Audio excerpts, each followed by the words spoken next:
ನಮಸ್ಕಾರ ವೀಕ್ಷಕರೇ, ಏಷ್ಯಾನೆಟ್ ಸುವರ್ಣ ನ್ಯೂಸ್ನ ಜಾತಕ ಫಲ ವಿಶೇಷ ಕಾರ್ಯಕ್ರಮಕ್ಕೆ ಸ್ವಾಗತ. ನಾನು ನಯನ ಶಂಕರ್. ಇವತ್ತು ಭಾನುವಾರ. ಈ ದಿನದ ವಿಶೇಷತೆ ಏನು?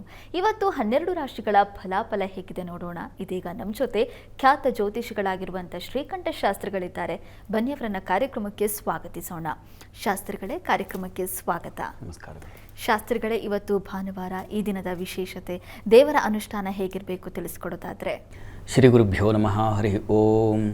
ಮೂರ್ತಿತ್ವೇ ಪರಿಕಲ್ಪಿತ ಶಶಿಭೃತೋ ವರ್ತ್ಮ ಪುನರ್ಜನ್ಮನ ಆತ್ಮೇತ್ಯಾತ್ಮವಿದಾಂ ಕೃತಶ್ಚ ಯಜತಾಂ ಭರತ ಅಮರ ಜ್ಯೋತಿಷಾಂ ಲೋಕಾನಾಂ ಪ್ರಳಯೋದ್ಭವ ಸ್ಥಿತಿ ವಿಭುಶ್ಚಾನೇಕಧಾಯ ಶರದೌ ವಾಚನ್ನ ಸದತಾತ್ವನೇಕ ಕಿರಣ ತ್ರೈಲೋಕ್ಯ ದೀಪೋರಭಿ. ಸಮಸ್ತ ವೀಕ್ಷಕರಿಗೆ ಶುಭೋದಯ, ಶುಭ ಬೆಳಗು. ಈ ದಿನದ ವಿಶೇಷತೆಯನ್ನು ತಿಳಿಯೋಣ. ತತ್ಪೂರ್ವದಲ್ಲಿ ಹೊತ್ತಿನ ಪಂಚಾಂಗವನ್ನು ಗಮನಿಸಿಕೊಳ್ಳೋಣ. ಶ್ರೀ ವಿಶ್ವಾವಸುನಾಮ ಸಂವತ್ಸರ, ಉತ್ತರಾಯಣ, ಶಿಶಿಋತು, ಮಾಘ ಮಾಸ, ಕೃಷ್ಣ ಪಕ್ಷವಾಗಿದೆ.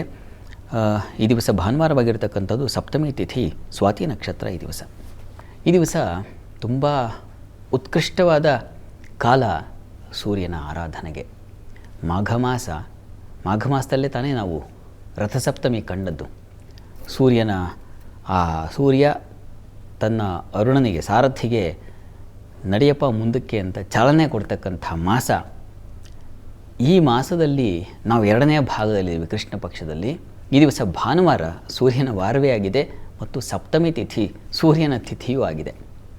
ತುಂಬ ಪ್ರಶಸ್ತವಾಗಿದೆ. ಮತ್ತೊಮ್ಮೆ ಸೂರ್ಯನ ಸ್ಮರಣೆ ಮಾಡಿಕೊಳ್ಳಿಕ್ಕೆ ಮಾಘ ಮಾಸದಲ್ಲಿ ಸಂಪೂರ್ಣವಾಗಿ ಸೂರ್ಯ ಸ್ಮರಣೆ ಅಂತಕ್ಕಂಥದ್ದು ನಮ್ಮ ಬದುಕಿಗೆ ಶ್ರೀರಕ್ಷೆಯಾಗಿರುತ್ತೆ. ಅದರಲ್ಲಿ ಯಾವುದೇ ಸಂಶಯ ಇಲ್ಲ. ಸೂರ್ಯ ಎಷ್ಟು ಪ್ರಮುಖ ಶಕ್ತಿ ಅಂತ ಹೇಳಲಿಕ್ಕೆ ನಾವು ಉಪನಿಷತ್ತುಗಳಿಗೆ ಹೋಗಬೇಕು. ಛಾಂದೋಗ್ಯ ಉಪನಿಷತ್ ಅಂತ ಒಂದು ಉಪನಿಷತ್ತಿದೆ. ತುಂಬ ವಿಶಿಷ್ಟವಾದ, ಸತ್ವ ಭರಿತವಾದ ಹಲವು ಅಂಶಗಳನ್ನು ಆ ಉಪನಿಷತ್ತು ಹೇಳಿದೆ. ಅದರಲ್ಲಿ ಒಂದು ಈ ಶಕ್ತಿಯ ಬಗ್ಗೆ, ಸೂರ್ಯನ ಶಕ್ತಿಯ ಬಗ್ಗೆ ಹೇಳುತ್ತೆ. ಅಲ್ಲಿ ಉದ್ದಾಲಕ ತನ್ನ ಮಗನಾದಂಥ ಶ್ವೇತಕೇತುವಿಗೆ ಹೇಳ್ತಕ್ಕಂಥ ಒಂದು ಉಪದೇಶ, ಅಸತ್ ಸತ್ ಅಂತಕ್ಕಂಥದ್ದು ಪೂರ್ವದಲ್ಲಿ ಇತ್ತು. ಇದು ಅರ್ಥ ಆಗಬೇಕಾಗಿದ್ರೆ ನಾವು ನಮ್ಮ ದಿನನಿತ್ಯ ವ್ಯವಹಾರಗಳಿಗೆ ಬಂದುಬಿಡೋಣ. ಸ್ಪಷ್ಟವಾಗಿ ಅರ್ಥ ಆಗಿಬಿಡುತ್ತೆ.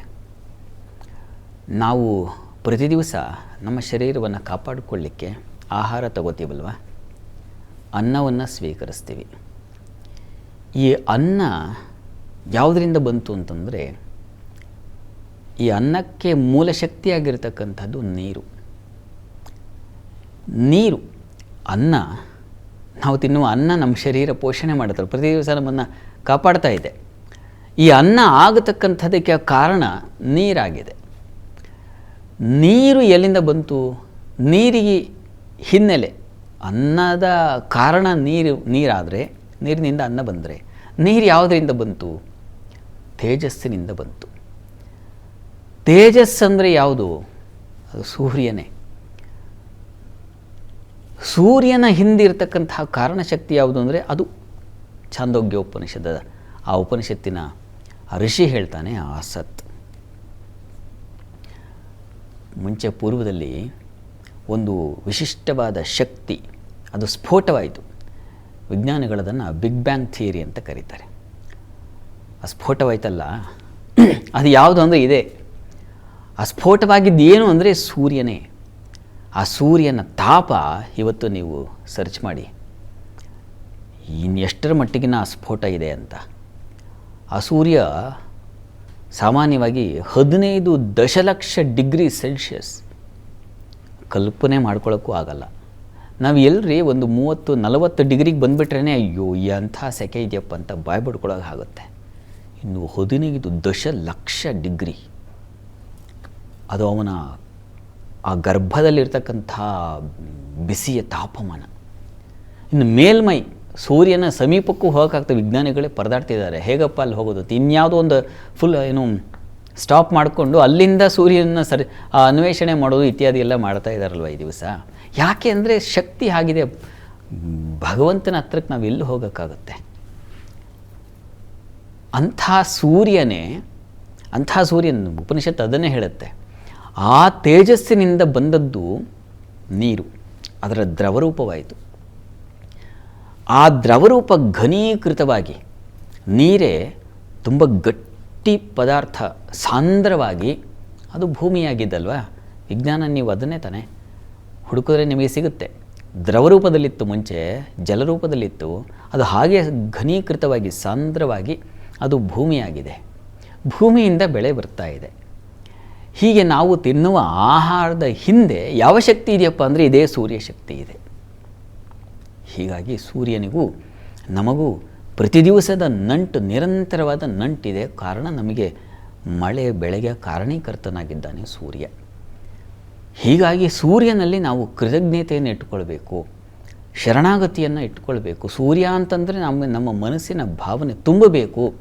ಯಾಕಪ್ಪ ಅಂದರೆ ಮಹಾ ಬೆಳಕನ್ನು ಕೊಡ್ತಾ ಇದ್ದೇನೆ. ಮುಖ್ಯವಾಗಿ ನಮ್ಮ ಇಡೀ ಪ್ರಪಂಚ ನಮ್ಮ ಕಣ್ಣಿಗೆ ಕಾಣ್ತಾ ಇದೆ. ಇಲ್ಲಿನ ಪ್ರಕೃತಿಗೆಲ್ಲ ಅವನೇ ಕಾರಣೀಕರ್ತನಾಗಿದ್ದಾನೆ. ಹಸಿರು ಕಾರಣ ಸೂರ್ಯನ ಆ ಶಕ್ತಿ. ಪತ್ರ ಹರಿತು ಅಂತ ಕರೀತಾರಲ್ಲ ಅದನ್ನು, ಅದರಿಂದಾಗಿ ಆ ಹಸಿರು ಅನ್ನೋದು ಬರ್ತಾ ಇದೆ. ಹಸಿರಿಗೆಲ್ಲ ದ್ರವ, ಆ ಶಕ್ತಿ ಬರತಕ್ಕಂಥದ್ದು ಯಾವುದರಿಂದಾಗಿ? ಸೂರ್ಯನೇ ಕೊಟ್ಟಂಥ ನೀರಿನಿಂದಾಗಿ, ಅವನಿಂದಲೇ ಬಂದಿರತಕ್ಕಂಥದ್ದು ಭೂಮಿ.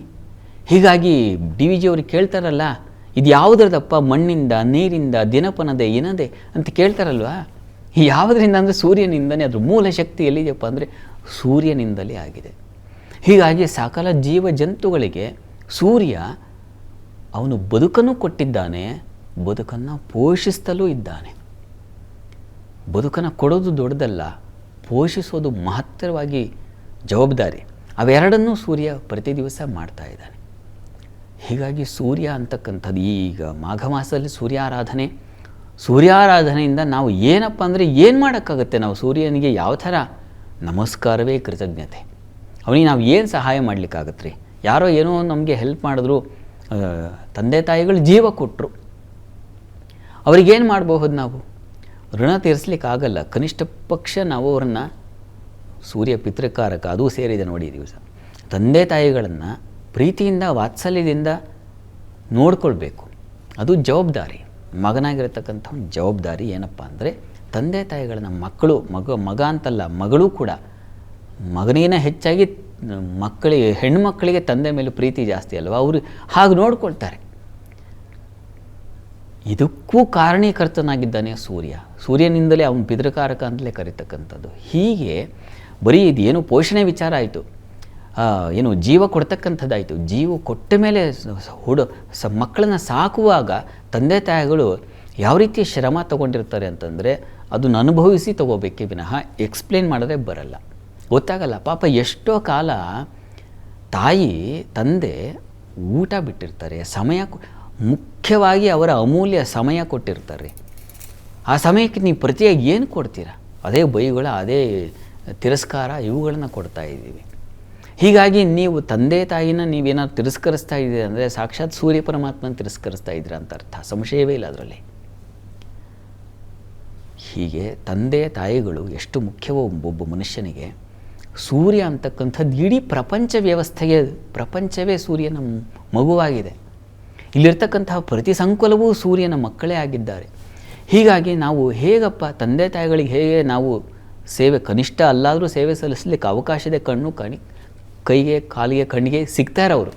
ಅವರ ಪಾದ ಸೇವೆಯನ್ನಾದರೂ ಮಾಡಬಹುದು. ಸೂರ್ಯನಿಗೆ ಹಾಗಲ್ಲ.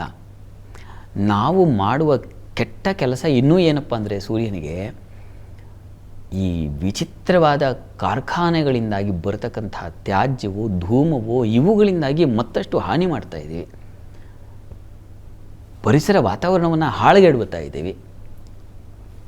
ಅದರಿಂದ ಮನುಷ್ಯನಿಗೆ ಜೀವನ ಉತ್ಪತ್ತಿಯೋ ಮತ್ತೊಂದೋ ಇರಬಹುದು, ಆದರೆ ಅದರ ಪ್ರಮಾಣ ಕಡಿಮೆ ಮಾಡಬೇಕು. ನಾವು ಸೂರ್ಯನಿಗೆ ತೋರಿಸುವ ಕೃತಜ್ಞತೆ ಏನಪ್ಪ ಅಂದರೆ ಕನಿಷ್ಠ ಪ್ಲಾಸ್ಟಿಕ್ಕನ್ನು ಸುಡದೇ ಇದ್ದರೆ ಸಾಕಾಗಿದೆ. ಅಷ್ಟು ಸೂರ್ಯನ ನಾವು ಕೃತಜ್ಞತೆ ಹೇಗೆ ನಮಸ್ಕಾರ ಮಾಡೋದು ಅಂದರೆ ಪ್ಲಾಸ್ಟಿಕ್ ಬಳಸದೇ ಇರೋದು, ಸುಡದೇ ಇರೋದು. ನೋಡಿ, ಎಲ್ಲಿಯ ಉಪನಿಷತ್ತು, ಎಲ್ಲಿಯ ಬದುಕು ಎಲ್ಲ ಬೆಸೆದುಕೊಂಡು ಬಿಟ್ಟಿದೆ. ಹೀಗಾಗಿ ಅದನ್ನು ಶ್ರೇಷ್ಠ, ಯಾವುದು ಬದುಕಿಗೆ ಉಪಕಾರವೋ, ಯಾವುದು ನಮಗೆ ನಮ್ಮನ್ನು ತಾಳಿಸಿ ಇದನ್ನೇ ಧರ್ಮ ಅಂತ ಕರೀತಕ್ಕಂಥದ್ದು. ತಾಳಿಸೋ ಬಾಳಿಸೋ ಗುಣ ಅಂತ ಆಗ ಶತಾವಧಾನಿ ಆರ್ ಗಣೇಶ್ ಅವರು ಹೇಳ್ತಾ ಇರ್ತಾರಲ್ಲ, ಧರ್ಮ ಅಂದರೆ ತಾಳಿಸೋ ಬಾಳಿಸೋ ಗುಣ ಅಂತ. ಅದು ಇದೆ ನೋಡಿ, ಇದರೊಳಗೆ ಆ ಉಪನಿಷತ್ತೊಳಗೆ ಸೇರಿಕೊಂಡಿರ್ತಕ್ಕಂಥ ಇದನ್ನೇ ಧರ್ಮ ಅಂತ ಕರೀತಾರೆ. ಧಾರಣಾತ್ ಧರ್ಮ ಇತ್ಯಾಹುಹು ಅಂತ. ನಮ್ಮ ಬದುಕಿನೊಳಗೆ ಹೇಗೆ ಧರ್ಮ ಅಂತಕ್ಕಂಥದ್ದು ಬೆಸೆದುಕೊಂಡಿದೆ ಅಂದರೆ ಈ ಪ್ಲಾಸ್ಟಿಕ್ಕನ್ನು ಸುಟ್ಟು ಹಾಳು ಮಾಡಿ ಅದರಿಂದ ಪ್ರಕೃತಿಗೆ ಹಾನಿ ಮಾಡದೇ ಇದ್ದರೆ ಅಷ್ಟರ ಮಟ್ಟಿಗಿನ ಧರ್ಮ ಅದು, ಅಷ್ಟರ ಮಟ್ಟಿಗಿನ ಸೂರ್ಯನ ಪೂಜೆ ಆಗುತ್ತೆ ಅದು. ಹೀಗಾಗಿ ನೀವು ಸೂರ್ಯನ ಊದಿನ ಕಡ್ಡಿ ಬೆಳಗ್ತಿರೋ, ಮಂಗಳಾರತಿ ಬೆಳಗ್ತಿರೋ ಬೇರೆ ವಿಚಾರ, ಆದರೆ ಹಾನಿ ಮಾಡದೆ ನನ್ನ ಕೈಲಿ ಎಷ್ಟು ಸಾಧ್ಯವಾಗುತ್ತಪ್ಪ ಕನಿಷ್ಠ ಪ್ರಮಾಣದ ಪ್ಲಾಸ್ಟಿಕ್ ಬಳಸದೇ ಇರೋದು, ಅದು ನಾವು ಕೊಡ್ತಕ್ಕಂಥ ನಾವು ಸಲ್ಲಿಸುವ ಕೃತಜ್ಞತೆಯಾಗಿದೆ. ತನ್ನ ಮೂಲಕ ಏನಾಗುತ್ತೆ, ಮತ್ತೆ ಪೋಷಣೆ, ಮತ್ತೆ ಏನು ಬೆಳವಣಿಗೆ, ಹುಟ್ಟು ಬೆಳವಣಿಗೆ ಮತ್ತು ಮುಂದಿನ ಪೀಳಿಗೆಗೆ ಮುಂದುವರಿತಕ್ಕಂಥದ್ದಕ್ಕೆ ಇದು ಸಹಾಯವಾಗುತ್ತೆ. ಸೂರ್ಯ ಮತ್ತು ಮುಂದಿನ ಜೀವರಾಶಿ ಎಷ್ಟೋ ವರ್ಷಕ್ಕೆ ಸಹಸ್ರ ವರ್ಷಗಳಿಂದ ಇದ್ದಾನೆ, ಅದು ಬೇರೆ ವಿಚಾರ. ಆದರೆ ನಾವು ಬದುಕಿರುವಾಗ ಸೂರ್ಯನಿಗೆ ಒಂದು ನಮಸ್ಕಾರ ಸಲ್ಲಿಸಬೇಕು. ತನ್ನ ಮೂಲಕ ಅದು ನಮ್ಮ ಆರೋಗ್ಯಕ್ಕೆ ಅದು ಸಂಬಂಧಿಸಿದೆ ಅಂತ. ಹೀಗಾಗಿ ಈ ದಿವಸ ಏನು ಈ ಸಪ್ತಮಿ ಮತ್ತು ಮಾಘ ಮಾಸದ ಸಪ್ತಮಿ ಭಾನುವಾರ ದಿವಸ ಸೂರ್ಯಾರಾಧನೆಯನ್ನು ನಮ್ಮ ಮಟ್ಟಿಗೆ ಒಂದು ಬೌದ್ಧಿಕವಾಗಿ, ಭಾವನಾತ್ಮಕವಾಗಿ, ಕೇವಲ ಬುದ್ಧಿಯಲ್ಲ ಭಾವನೆ ಬಹಳ ದೊಡ್ಡದು. ಬೌದ್ಧಿಕ ಚಟುವಟಿಕೆಗಳು ಅದರಿಂದ ಏನು ಪ್ರಯೋಜನ ಇದೆ ಇಲ್ಲ ಅಂತಲ್ಲ, ಭಾವನೆಯಷ್ಟು ಬೌದ್ಧಿಕವಾಗೇ ಇಲ್ಲ. ಭಾವನೆ ಇದ್ದಾಗ ನೀವು ಪೂರ್ವಾಪರ ಎಲ್ಲ ವೀಕ್ಷಣೆ ಮಾಡಿಕೊಂಡು ಒಂದು ತಾಯಿ ಮಗುವಿಗೆ ಆರೈಕೆ ಮಾಡೋದ್ರಲ್ಲಿ ಯಾವ ಭಾವನೆ ಇದೆ, ಅಲ್ಲಿ ಬುದ್ಧಿ ಇಲ್ಲ. ತನ್ನ ಕೆಲಸ ಹಾಳು ಮಾಡಿಕೊಂಡು ಮಗುವನ್ನು ರಕ್ಷಣೆ ಮಾಡೋದು ಬುದ್ಧಿಯಲ್ಲ, ಭಾವನೆ. ನಾವು ಹಾಗೆ ಬುದ್ಧಿ ಅಂದರೆ ನನಗೇನು ಫಸ್ಟು, ನನ್ನ ರಕ್ಷಣೆ, ನನ್ನ ಆದಾಯ, ಆಮೇಲೆ ಪ್ರಕೃತಿ ಭಾವನೆಗೆ ಬರುತ್ತೆ, ಅದು ತಪ್ಪು. ತಾಯಿ ಹೇಗೆ ಮಗುವಿಗೆ ವಾತ್ಸಲ್ಯದ ಉಪಾಧಿಯಲ್ಲಿ ತನ್ನ ಶ್ರಮ, ತನ್ನ ಸಮಯ, ತನ್ನ ಆದಾಯ, ತನ್ನ ಎಲ್ಲ ಒಳಿತುಗಳನ್ನು ಹಿಂಡ್ಕೊಂಡು ಪಕ್ಕಕ್ಕಿಟ್ಕೊಂಡು ಮಗುವಿಗೆ ಆರೈಕೆ ಮಾಡ್ತಾಳು, ಆ ರೀತಿಯೇ ಇರಬೇಕು ಭಾವನೆ ಸೂರ್ಯನಲ್ಲಿ, ಪ್ರಕೃತಿಯಲ್ಲಿ. ಇದು ನಿಜವಾಗಿ ನಾವು ಸಲ್ಲಿಸುವ ಕೃತಜ್ಞತೆಯಾಗುತ್ತೆ. ಹೀಗಾಗಿ ಭಾವನೆಯಿಂದ, ಪ್ರೀತಿಯಿಂದ, ಭಕ್ತಿಯಿಂದ ಸೂರ್ಯಾರಾಧನೆ ಮಾಡಿ. ಸೂರ್ಯನ ಆರಾಧನೆಗೆ ಹಲವು ಮಾರ್ಗಗಳಿದ್ದಾವೆ. ಸೂರ್ಯನನ್ನು ನೀವು ಬೆಳಗಾತಿ ಎದ್ದು ಏನು ಅರುಣೋದಯ ಆಗುತ್ತೋ ಆ ಸಂದರ್ಭದಲ್ಲಿ ಸೂರ್ಯನಿಗೆ ಗೋಧಿ ಪಾಯಸ, ಇದೆಲ್ಲ ಏನು ಗೊತ್ತಾ, ಸಾಮಾನ್ಯ. ನಮ್ಮ ಮನಸ್ಸಿಗೆ ಒಂದು ಹಿತ ಆಗುತ್ತೆ. ಸೂರ್ಯನ ಪಾಯಸ ಮಾಡಿ ನೈವೇದ್ಯ ಮಾಡಿದ್ರೆ ಪರಮಾತ್ಮ ಅನುಗ್ರಹಿಸಿದ ಅನ್ನೋ ಒಂದು ಭಾವನೆ ಬರುತ್ತಲ್ವ, ಅದು ನಾವು ಮಾಡ್ತಕ್ಕಂಥ ಮೊದಲ ಧಾರ್ಮಿಕ ಆಚರಣೆ. ಹೀಗಾಗಿ ಆ ಸೂರ್ಯನನ್ನು ಈ ದಿವಸ ಪ್ರಾರ್ಥನೆ ಸಲ್ಲಿಸಿ, ಭಾವನಾತ್ಮಕವಾಗೂ ಮಾಡಿ, ಬೌದ್ಧಿಕವಾಗೂ ಮಾಡಿ. ಇವೆರಡೂ ಬೆರೆತಾಗ ಸಮಾಜ ತುಂಬ ಚೆನ್ನಾಗಿರುತ್ತೆ. ಎಲ್ಲರಿಗೂ ಈ ಭಾವನೆ ಬಂದಾಗ ಸಹಜವಾಗಿ ಸೂರ್ಯ ಸದಾಕಾಲ ರಂಜಿಸ್ತಾ ಇರ್ತಾನೆ, ಕಂಗೊಳಿಸ್ತಾ ಇರ್ತಾನೆ. ಇನ್ನೂ ಒಂದು ಅಷ್ಟು ವರ್ಷಗಳ ಕಾಲ ಅವನ ಬೆಳಕು ನಮ್ಮ ಪ್ರಕೃತಿಗೆ ಬಿದ್ದು ಮುಂದಿನವರಿಗೆ ಇದೆಲ್ಲ ಸಹಾಯವಾಗುತ್ತೆ. ಸೂರ್ಯ ಏನು ನಶಿಸಿ ಹೋಗಲ್ಲ, ಆ ಹಗಲು ರಾತ್ರಿ ಆಗ್ತಾನೇ ಇರುತ್ತೆ. ಅದೊಂಥರ ಶಿವನಿಗೆ ಮಾಡ್ತಕ್ಕಂಥ ಪ್ರದಕ್ಷಿಣೆಗಳು, ಈ ರಾತ್ರಿ ಚಂದ್ರೋದಯ ಸೂರ್ಯೋದಯಗಳು ಹೇಗೆ ಸುತ್ತುತ್ತಾ ಇದೆ ಅಂತಂದರೆ ಶಿವನಿಗೆ ಮಾಡಿದ ಪ್ರದಕ್ಷಿಣೆ ಅಂತ ಕಾಳಿದಾಸ ಒಂದು ಕಡೆ ಹೇಳ್ತಾನೆ. ಆ ರೀತಿಯಲ್ಲಿ ಅವರಿಗೆ ಚ್ಯುತಿ ಇಲ್ಲ. ಯಾರು ಶಿವನನ್ನು ಪ್ರದಕ್ಷಿಣೆ ಮಾಡ್ತಾಯಿದ್ರೆ ಅವರಿಗೆ ಚ್ಯುತಿ ಇರುತ್ತೆ, ನಮಗೆ ಚ್ಯುತಿ ಇದೆ ಬಹಳ ಬೇಗ. ಹೀಗಾಗಿ ನಾವಿನ್ನೊಂದು 10 ವರ್ಷ ಹೆಚ್ಚು ಬದುಕಬಹುದು ನಾವು. ಈ ಕಾರಣದಿಂದಾಗಿ ಸೂರ್ಯಾರಾಧನೆ ತುಂಬ ಮುಖ್ಯವಾದದ್ದು ನಮ್ಮ ಈ ಸರ್ವತೋಮುಖ ದೃಷ್ಟಿಯಿಂದ ಅಂತ ಅನಿಸುತ್ತೆ. ಯೋಚಿಸಿ. ಎಲ್ಲರಿಗೂ ಸಾಮಾನ್ಯವಾಗಿ ಕುತೂಹಲ ಇದ್ದೇ ಇರುತ್ತೆ, ನಮ್ಮ ರಾಶಿಗೆ ಇವತ್ತು ಯಾವ ಫಲ ಇದೆ ಅನ್ನೋದನ್ನು ನೋಡ್ತಾ ಹೋಗೋಣ. ಶಾಸ್ತ್ರಿಗಳೇ, ಮೊದಲಿಗೆ ಮೇಷರಾಶಿಯಿಂದ ಕನ್ಯಾ ರಾಶಿವರೆಗಿನ ಈ ದಿನದ ಫಲಾಫಲವನ್ನು ತಿಳಿಸೋದಾದರೆ? 12 ರಾಶಿಗಳ ಫಲಾಫಲ ತಿಳಿಯುವ ಮುನ್ನ ಈ ಹೊತ್ತಿನ ಗ್ರಹ ಸ್ಥಿತಿಯನ್ನು ಗಮನಿಸ್ಕೊಳ್ಳೋದಾದರೆ, ಮಿಥುನ ರಾಶಿಯಲ್ಲಿ ಗುರು ಇರತಕ್ಕಂಥದ್ದು, ಕೇತುವಿನ ಸ್ಥಿತಿಯನ್ನು ಕಾಣ್ತಾ ಇದ್ದೀವಿ. ಅದು ಏನು ಸಿಂಹರಾಶಿಯಲ್ಲಿ. ಇನ್ನು ಚಂದ್ರಮಾಂದಿಯರು ಒಟ್ಟಾಗಿದ್ದಾರೆ ತುಲಾ ರಾಶಿಯಲ್ಲಿ, ಕುಜರವಿಯರು ಒಟ್ಟಾಗಿದ್ದಾರೆ, ಅದು ಮಕರ ರಾಶಿಯಲ್ಲಿ. ಇನ್ನು ಬುಧ, ಶುಕ್ರ ಹಾಗೂ ರಾಹುವನ್ನು ಕಾಣ್ತಾ ಇದ್ದೀವಿ ಕುಂಭರಾಶಿಯಲ್ಲಿ. ಶನೈಶ್ಚರ ಯಥಾ ಪ್ರಕಾರ ಮೀನದಲ್ಲಿ ಇರ್ತಕ್ಕಂಥದ್ದು. ಹೀಗಿರುವಾಗ 12 ರಾಶಿಗಳ ಫಲಾಫಲ ತಿಳಿತಾ ಹೋಗೋಣ. ಮೊದಲಿಗೆ ಮೇಷರಾಶಿಯವರೆಗೆ ಈ ದಿವಸ ನೋಡಿ, ಕೆಲಸ ಕಾರ್ಯಗಳಲ್ಲಿ ಅಲ್ಲಿ ಕರ್ಮಸ್ಥಾನದಲ್ಲಿ ಕುಜ ರವಿಯರಿದ್ದಾರೆ. ಇಬ್ಬರು ಬೆಂಕಿ ಗ್ರಹಗಳೇ. ಅಲ್ಲಿ ಶಾಸ್ತ್ರದಲ್ಲಿ ಹೇಳುತ್ತೆ, ಈ ದ್ವಿಗ್ರಹ ಯೋಗ ಅಂತ ಒಂದು ಅಧ್ಯಾಯ ಇದೆ, ಫಲದೀಪಿಕೆಯಲ್ಲಿ ಬರುತ್ತೆ. ಭೌಮೇನಾಘರತಂ ಬುಧೇನ ನಿಪುಣಂ ಧಿಕೀರ್ತಿ ಸೌಖ್ಯಾನ್ವಿತಂ ಅಂತ ಮುಂದುವರಿಯುತ್ತೆ. ಭೌಮೇನಾಘರತಂ, ಅಘರತ ಅಂತಂದರೆ ಪಾಪ ಕಾರ್ಯಗಳು ಅಂತ. ಬೇಡದೇ ಇರೋ ಯುದ್ಧ, ಗಲಾಟೆ, ಘರ್ಷಣೆ, ಇವುಗಳೆಲ್ಲ ತಗಾದೆಗಳು, ಇವುಗಳಿಗೆ ಪ್ರೇರಣೆದಾಯಕರಾಗಿದ್ದಾರೆ ಅವರಿಬ್ಬರು. ಹೀಗಾಗಿ ಹುಷಾರು ಕೆಲಸ ಕಾರ್ಯಗಳಲ್ಲಿ. ಈ ದಿವಸ ಭಾನುವಾರವಾಗಿದೆ, ಇನ್ಯಾವುದೋ ಒಂದು ಆಟಾಟೋಪ ಮತ್ತೊಂದು ಬೇಡ, ಸಮಾಧಾನವಾಗಿರಿ. ಕೆಲಸಗಳಲ್ಲಿ ಸ್ವಲ್ಪ ಎಚ್ಚರ ವಹಿಸಿ. ಚಂದ್ರ ಮಾಂದ್ಯಯುಕ್ತನಾಗಿದ್ದಾನೆ, ಹೀಗಾಗಿ ವ್ಯವಹಾರಗಳದ್ದು ಅಷ್ಟೇ ಸ್ವಲ್ಪ ಅಸ್ತವ್ಯಸ್ತತೆ ಕಾಣಬಹುದು. ಕ್ರಯ ವಿಕ್ರಯ ವಿಚಾರಗಳಲ್ಲಿ ಕಲಹಗಳು ಬರಬಹುದು. ಅದರಲ್ಲೂ ಹೆಣ್ಣುಮಕ್ಕಳ ವಿಚಾರದ ಹೆಣ್ಮಕ್ಳೇ ಕಿತ್ತಾಡ್ಕೊಂಡ್ಬಿಡೋದು, ಈ ರೀತಿಯ ಸಾಧ್ಯತೆ ಇರುತ್ತೆ, ಹುಷಾರು. ಆದರೆ ದಿಗ್ಬಲ ಇದೆ, ಹೀಗಾಗಿ ವೃತ್ತಿಯಲ್ಲಿ ಒಂದು ಅಧಿಕಾರ ಇತ್ಯಾದಿ ಶೌರ್ಯ ಪ್ರದರ್ಶನ ಅಂತೂ ಇರುತ್ತೆ, ಪರಾಕ್ರಮ ಪ್ರದರ್ಶನ ಇರುತ್ತೆ. ಇನ್ನು ಉಳಿದ ಹಾಗೆ ಈ ದಿವಸ ಸಹೋದರರು ಸೇವಕರಿಂದ ಸಹಾಯ ಇತ್ಯಾದಿ ನಿರೀಕ್ಷೆ ಮಾಡಬಹುದು. ಪ್ರಾರ್ಥನೆಗೆ ದಿವಸ ಸೂರ್ಯ ಪ್ರಾರ್ಥನೆ ಮಾಡಿ. ಇನ್ನು ವೃಷಭ ರಾಶಿ, ವೃಷಭ ರಾಶಿಯವರಿಗೆ ದಿವಸ ನಿಮಗೆ ಈ ಕೆಲಸ ಕಾರ್ಯಗಳಲ್ಲಿ ಅನುಕೂಲ, ಹಿರಿಯರಿಂದ ಸಹಕಾರ ಇತ್ಯಾದಿ ಕಾಣ್ತೀರಾ. ಈ ವಸ್ತ್ರಾಭರಣ ವಸ್ತ್ರಾಲಂಕಾರ ಕ್ಷೇತ್ರದಲ್ಲಿ ತುಂಬ ಚೆನ್ನಾಗಿದೆ, ಹೆಚ್ಚಿನ ಅನುಕೂಲ ಕಾಣ್ತೀರಾ. ಈ ದಿವಸ ಹೆಣ್ಣುಮಕ್ಕಳಿಗೆ ಸ್ವಲ್ಪ ಸಾಲ, ಆರೋಗ್ಯ ವಿಚಾರದಲ್ಲಿ ಸ್ವಲ್ಪ ಏರುಪೇರು ಕಾಣಬಹುದು, ಸ್ವಲ್ಪ ಹುಷಾರು. ಉಳಿದ ಹಾಗೆ ಕುಟುಂಬ ಸೌಖ್ಯ ಚೆನ್ನಾಗಿದೆ, ಹಣಕಾಸಿನ ಅನುಕೂಲ ಇದೆ, ಚೆನ್ನಾಗೇ ಇದೆ, ಆತಂಕ ಬೇಡ. ಪ್ರಾರ್ಥನೆಗೆ ಅಮ್ಮನವರ ಸನ್ನಿಧಾನದಲ್ಲಿ ಒಂದು ವಿಶೇಷ ಅಭಿಷೇಕ ಮಾಡಿಸಿ. ಇನ್ನು ಮಿಥುನ ರಾಶಿ, ಮಿಥುನ ರಾಶಿಯವರಿಗೆ ಈ ದಿವಸ ನಿಮಗೆ ಕೆಲಸ ಕಾರ್ಯಗಳಲ್ಲಿ ಹೆಚ್ಚಿನ ಅನುಕೂಲ ಚೆನ್ನಾಗಿದೆ. ಈ ದಿವಸ ನಿಮಗೆ ಮುಖ್ಯವಾಗಿ ಮಕ್ಕಳ ವಿಚಾರದ ಸ್ವಲ್ಪ ತಗಾದೆಗಳು, ಮಕ್ಕಳ ಜೊತೆಗೆ ಏನೋ ಗಲಾಟೆ ಘರ್ಷಣೆ ಆಗಬಹುದು, ತಾಯಿ ಮಕ್ಕಳಿಗೆ ಸ್ವಲ್ಪ ಹುಷಾರು. ಮತ್ತು ಈ ದಿವಸ ಬುದ್ಧಿ ಚಾಂಚಲ್ಯ, ಬುದ್ಧಿ ವ್ಯತ್ಯಾಸ, ಗೊಂದಲತೆ ಉಂಟಾಗುತ್ತೆ.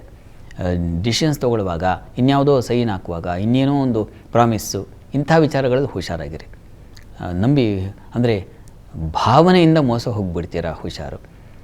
ಈ ದಿವಸ ಲಲಿತಾ ಸಹಸ್ರನಾಮ ಹೇಳ್ಕೊಳ್ಳಿ, ಅನುಕೂಲ ಆಗುತ್ತೆ. ಇನ್ನು ಕರ್ಕಟಕ ರಾಶಿ, ಕರ್ಕಟಕ ರಾಶಿಯವರಿಗೆ ದಿವಸ ವೃತ್ತಿಯಲ್ಲಿ ತುಂಬ ಚೆನ್ನಾಗಿದೆ, ವಿಶೇಷ ಅನುಕೂಲ ಇದೆ, ಹಣ ಸಂಪಾದನೆಗೆ ಅವಕಾಶಗಳಿದ್ದಾವೆ. ಔಷಧ ಕ್ಷೇತ್ರಗಳಲ್ಲಿ ಇರ್ತಕ್ಕಂಥವ್ರಿಗೆ ತುಂಬ ಚೆನ್ನಾಗಿದೆ. ಮತ್ತು ಕಟ್ಟಡ ನಿರ್ಮಾಣ ಕ್ಷೇತ್ರದಲ್ಲಿ ಅವರಿಗೆ ತುಂಬ ಚೆನ್ನಾಗಿದೆ ಈ ದಿವಸ. ಮತ್ತು ಹಣ್ಣು, ಹೂವು, ಹಾಲು, ಹೈನು ವ್ಯಾಪಾರಿಗಳಿಗೆ ತುಂಬ ಚೆನ್ನಾಗಿದೆ. ಸ್ವಲ್ಪ ಪ್ರಯಾಣದಲ್ಲಿ ತೊಂದರೆ ಇದೆ ಅದು ಸೂಚಿಸ್ತಾ ಇದೆ, ಹುಷಾರು. ಗ್ರಾಮದೇವತಾ ದರ್ಶನ ಮಾಡಿ. ಇನ್ನು ಸಿಂಹರಾಶಿ, ಸಿಂಹರಾಶಿಯವರಿಗೆ ದಿವಸ ಕೆಲಸ ಕಾರ್ಯಗಳಲ್ಲಿ ಹೆಚ್ಚಿನ ಅನುಕೂಲ.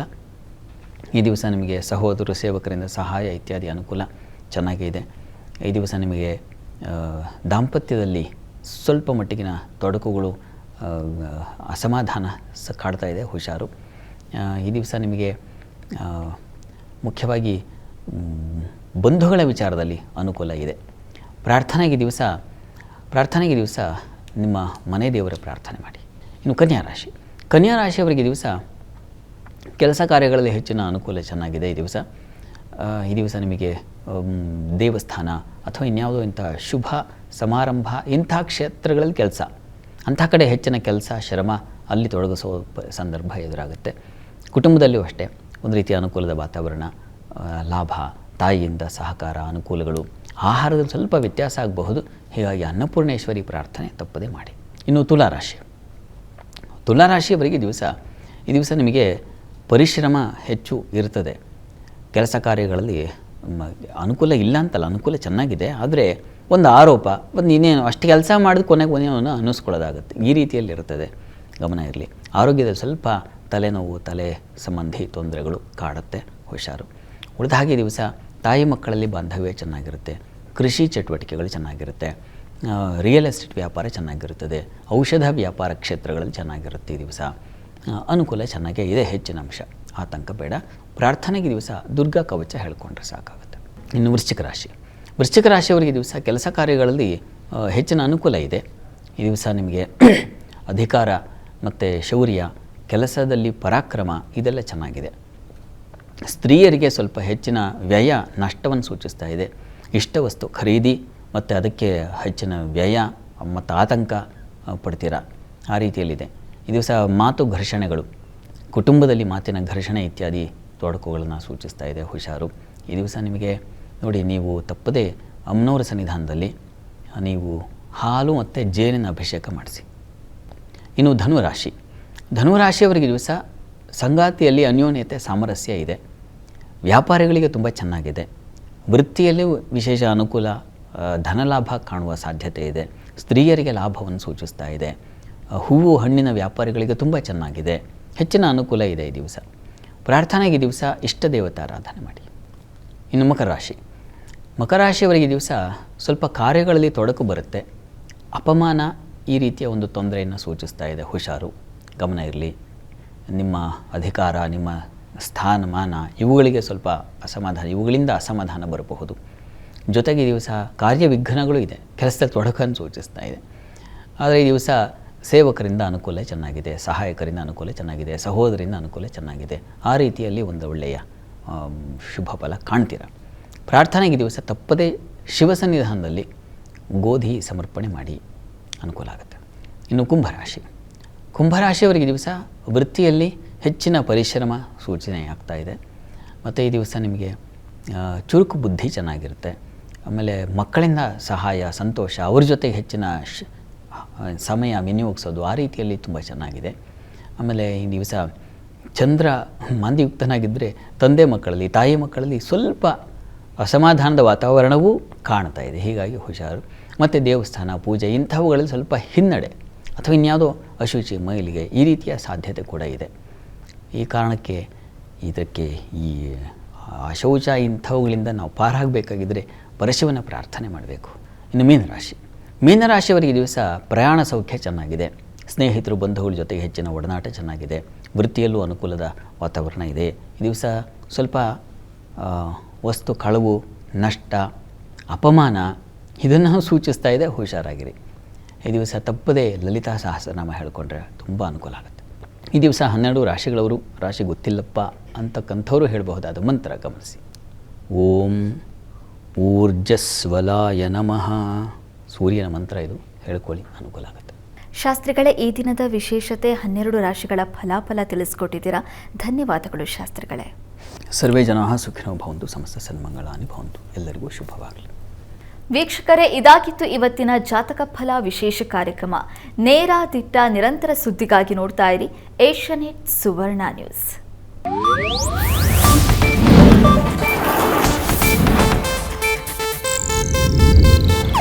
ಇದು ಏಷ್ಯಾನೆಟ್ ನ್ಯೂಸ್ ನೆಟ್ವರ್ಕ್ ಪ್ರಸ್ತುತಿ.